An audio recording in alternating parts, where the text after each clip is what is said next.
Thank you very much for joining us today.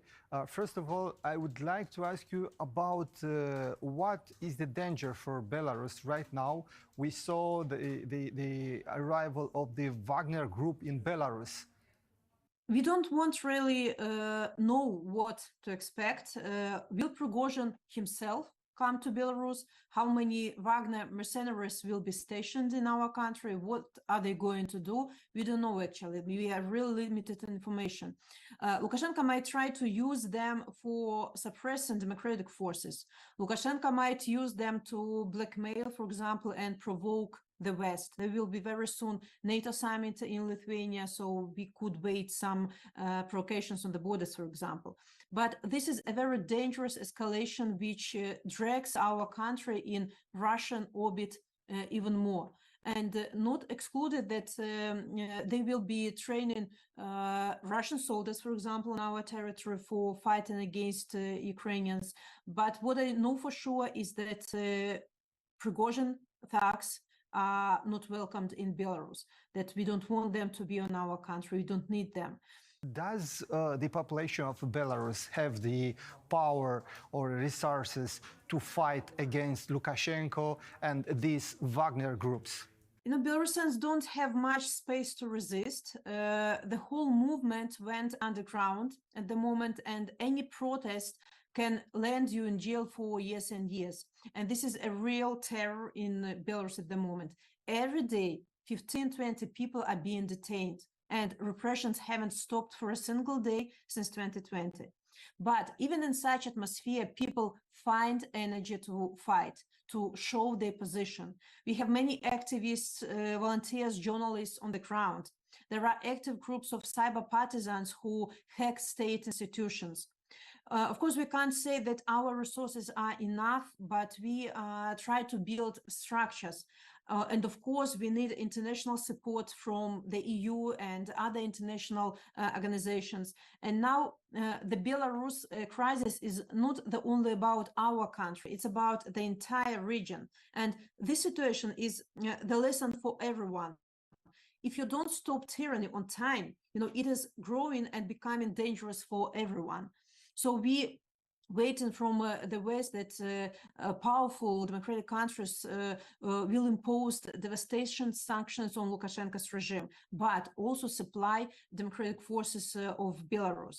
And also we have to work more on delegitimization of the regime, because time to time I still hear that media call Lukashenko president. He is not. He is person who seized the power, and with the help of terror, tyranny, and Putin managed to keep in power. You said about cyber partisans. Do you know something about partisans who could fight in forests or somehow against the army of Belarus, or with these mercenary Wagner mercenaries that came into Belarus?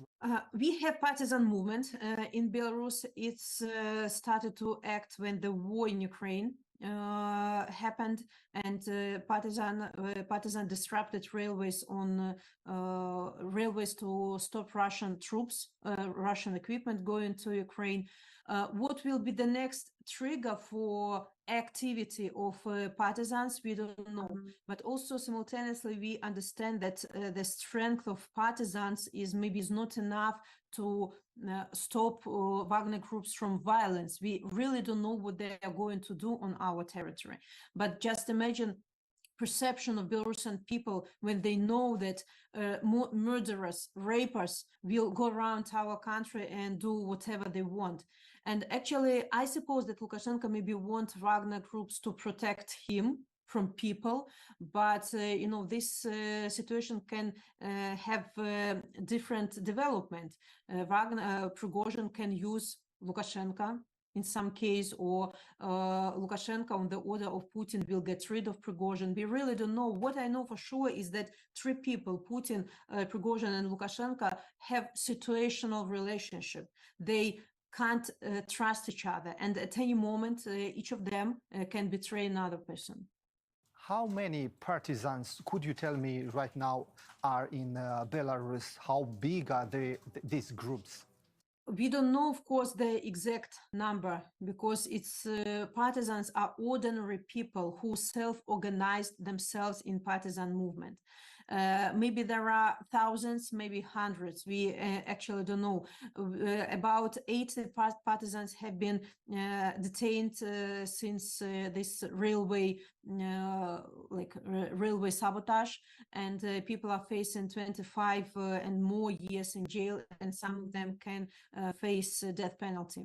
You said about Putin and Lukashenko and Prigojin, this trio, they have a situation relationship. But what do you think this situation, this riot, weakness, is Putin more, let's say, weaker today? The whole world actually has seen how Russia is falling apart. A military company was moving almost unhindered toward Moscow, and at the same time the elites were escaping. And I think that it was very humiliating for Putin from two sides. On the one hand, Prigojin, that actually uprised against Putin's army, and Lukashenko, who maybe solved, the issue instead of Putin. He's in very fragile position. His rate in Russia, I think, is decreasing at the moment. I don't know for sure. Of course, Lukashenko in this situation got some political scores, especially in Russia, because he now looks like a peacemaker who saved the world. But Lukashenko in this situation, he didn't save Putin or didn't save Prigozhin. He wanted to save himself, because Lukashenko knows as only Putin's regime starts crumbling, Lukashenko's regime will fall down first. That without Russia, Lukashenko will not survive a single day. But of course, Lukashenko took advantage of his peacemaker's role to show, maybe first of all, to his supporters that he's an important player, and to show Putin his loyalty. The last question will be about this power station from Zaporozhye. We know for sure that Russians are leaving this nuclear station. What do you know about, what information do you have about this situation? Because there is some concern about it. Any plant or any place where the word nuclear is presented is extremely dangerous, because I can judge on deployment of nuclear weapon in Belarus. It's against of our constitution, it's against the will of Belarusian people, and it's anchor the presence of Russia on our territory. And of course, it makes Belarus a target for possible counterattack if nuclear weapon is used. But as for this power station, we are Belarusians and Ukrainians are people of Chernobyl. We know the consequences of nuclear disaster. And of course, it's this power station can be used, the threat to exploit this power station is blackmail.